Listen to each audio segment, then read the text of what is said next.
Hello everyone, greetings of the day. We are welcoming you all in our YouTube channel Rank Up Legal। तो आज की journey में हम मुलाकात करेंगे मॉडर्न या फिर secondary sources of Hindu law के साथ। इससे पहले कि हम मॉडर्न सोर्सेज को डिस्कस करें, हम एक क्विक रिवीजन ले लेते हैं सोर्सेज ऑफ हिंदू लॉ का। तो सोर्सेज ऑफ हिंदू लॉ को हम बेसिकली दो पार्ट में डिवाइड करते हैं, प्राइमरी सोर्सेज जिसको एंशिएंट सोर्सेज कहते हैं और मॉडर्न सोर्सेज जिसको सेकेंडरी सोर्सेज कहा जाता है।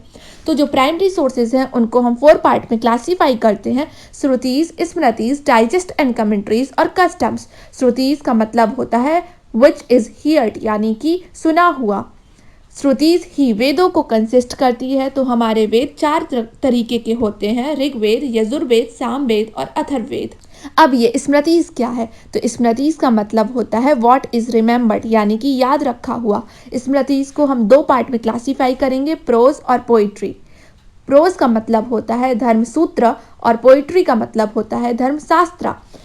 Digest are the summarised form of the commentaries and Dharmashastra, whereas now question arise in front of us what is commentaries. तो ये कमेंट्रीज क्या है? तो commentaries are basically detailed explanation of Dharmashastra. तो कस्टम इज फॉलोड और accepted by large number of community. तो I hope जितना अभी तक हमने डिस्कस किया है वह आपने हमारी प्रीवियस वीडियोस में देख ही लिया होगा, और अगर नहीं देखा है तो उसका लिंक हमारा डिस्क्रिप्शन बॉक्स में दे रखा है। तो अब हम अपनी जर्नी को आगे बढ़ाते हुए मॉडर्न सोर्सेज या फिर सेकेंडरी सोर्सेज को डिस्कस करते हैं। तो मॉडर्न सोर्सेज को हमने 3 पार्ट में क्लासीफाई कर रखा है, justice, equity and good conscience, precedent and legislation. अभी justice, equity and good conscience है क्या? हमारा जुडिशियल सिस्टम बहुत ही ज़्यादा इम्पार्शियल नेचर में, जिसके according the true justice can only be delivered through the equity and good consign. It means true justice तभी deliver हो सकता है जब कोई भी डिसीजन इक्विटी और गुड कंसाइन पे बेस्ड होगा। Occasionally, it might happen that a dispute comes before a court which cannot be settled by the application of any existing rule in any of the source applicable. Such a situation may be rare, but it is possible because not every kind of fact or situation that which arises can have a corresponding law governing it. यानी कि ऐसा बहुत ही rare condition में होता है जब court के सामने कोई ऐसा केस आए जो कि existing source of Hindu law से डील ना हो सकता हो, तब कोर्ट नॉर्मली जस्टिस, इक्विटी और गुड कंसाइन के प्रिंसिपल को यूज करता है और जजमेंट दे देता है। The court can not refuse to settle the dispute in the absence of law and they are under an obligation to decide such a case also. Court कभी भी रिफ्यूज नहीं कर सकता किसी भी केस के डिस्प्यूट को रिजॉल्व करने के लिए, सिर्फ इसलिए कि उसके पास अब्सेंस ऑफ लॉ है। कोर्ट के पास एक बाइंडिंग ऑब्लिगेशन होता है कि उसे केसेस को डिसाइड करना ही होगा।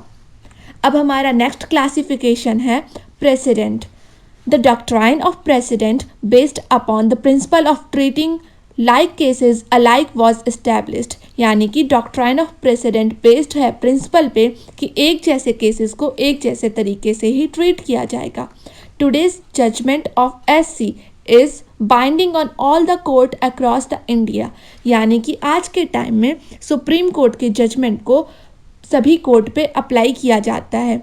The judgment of HC is binding on all the courts in the state except where they modified or altered by SC, whose decision are binding on all the courts except for itself। यानी कि high court के judgement bind होते हैं state के सभी court के ऊपर, सिर्फ उन कंडीशंस को छोड़ के जहाँ पे सुप्रीम कोर्ट ने कोई मॉडिफिकेशन या अल्टरेशन डिसीजन दे रखा हो। तो जो ये प्रेसिडेंट्स हैं वो बेसिकली हायरार्की ऑफ कोर्ट को शो करता है। अब हमारा जो last but not the least classification है वो है मॉडर्न सोर्स का लेजिस्लेशन।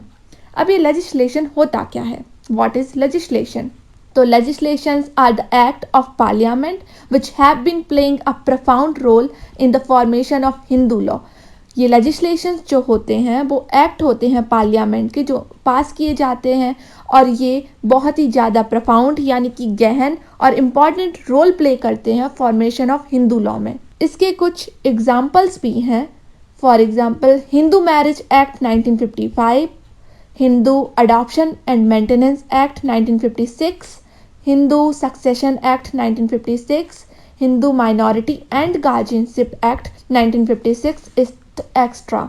तो हमारा सोर्सेज ऑफ हिंदू लॉ यहीं पर समाप्त होता है। आई होप कि आपको यह वीडियो समझ में आई होगी। तब तक के लिए नेक्स्ट वीडियो का इंतजार करें और bye bye, take care. Channel को लाइक, शेयर और सब्सक्राइब करना ना भूलें। Thank you.